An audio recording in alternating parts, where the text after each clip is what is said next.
Good morning, everybody. Uneducated Economist here. So I had a few people ask me to do a 2020 prediction video, and I am terrible at doing predictions. And I think probably my major issue is that I believe things are happening a lot faster than they really are. But really what's happening is that I'm just learning at a faster pace.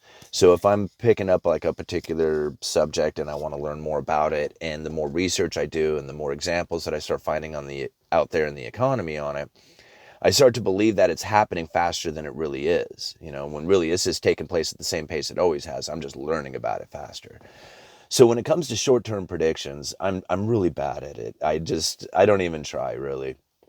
But if I was to guess what's going to take place in 2020, I'm going to assume that we're probably going to end up with a lot more of those bond defaults that we're experiencing in China and India right now.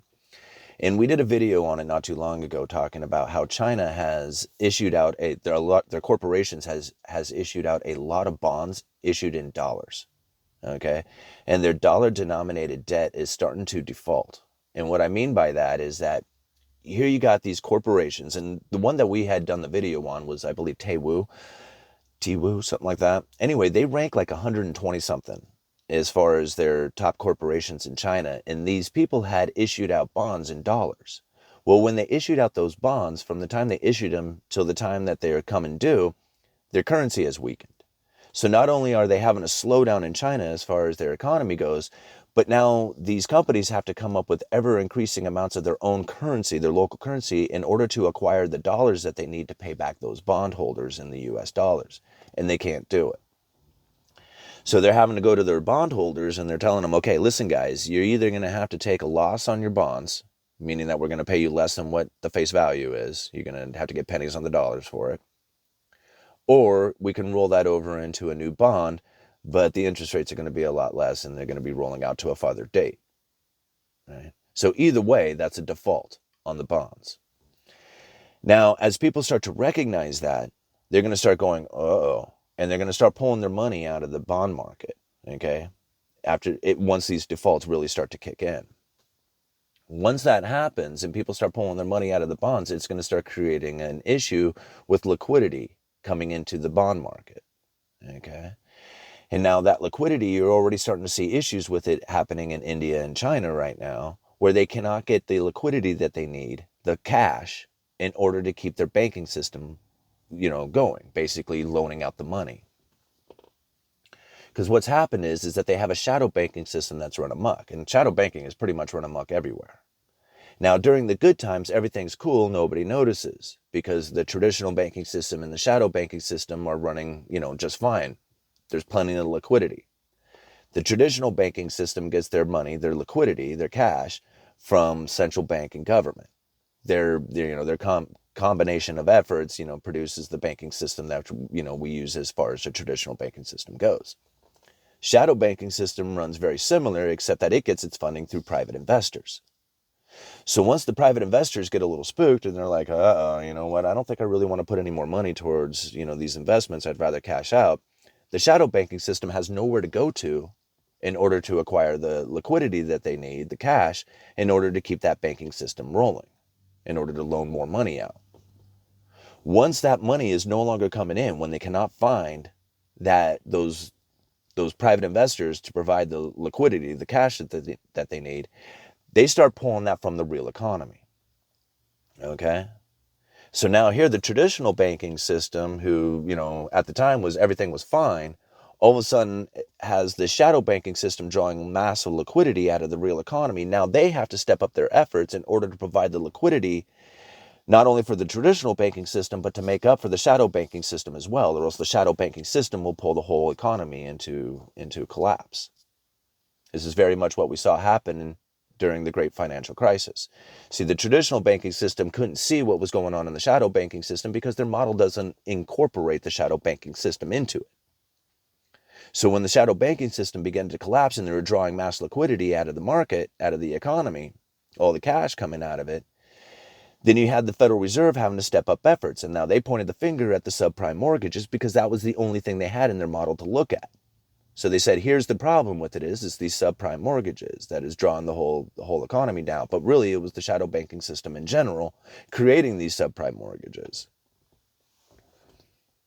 And now we're starting to experience in this on the world scale. There's a shadow banking currency out there, okay, where people, this is one of the things that we've talked about, where nations around the world have issued contracts essentially that are due in dollars, and they use those dollars as if they are dollars. So instead of dealing with the traditional banking system as far as a reserve currency goes, where you go to the Federal Reserve and you say, hey, change these accounts, we want to make this account transfer so that we can buy oil from this other country. Instead, they write up a contract that's due in dollars and they use them as if they're dollars. And those countries have been using those shadow currency as if they're real currency. Well, at some point, those people are going to want their real currency out of that, and it's going to start drawing mass amounts of liquidity out of the traditional banking system. This is the very beginnings that we're starting to see taking place in China and India right now. So again, back to the 2020 prediction, I think it's going to happen with those bonds. I think the bond market is going to be the major issue. How long this whole collapse thing takes is beyond me. I really don't know.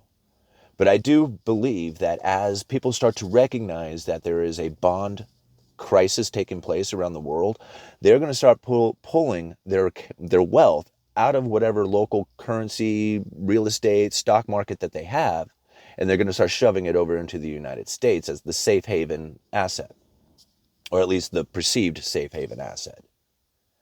And then you're going to start seeing the United States sitting over there going, hey, we're immune to all the efforts that are going on around the world, as everybody is shoving their money over towards the United States, trying to preserve their wealth. At some point, that will pop. Well, people will look over at the United States saying, hey, they're overvalued, and here's an undervalued asset back here at my local area, my local region, my real estate, my stock market. Okay? Then they'll pull money out of the United States and start investing it back into their wealth anyway, out of the United States, and putting it back into their local regions. Okay. When that happens, you're going to see a lot of liquidity, a lot of cash that people have been hoarding onto come flooding back into the United States. And that's when we're going to start seeing our issue. Okay.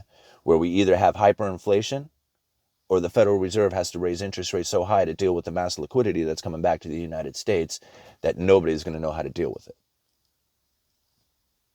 How long that takes, I have no idea.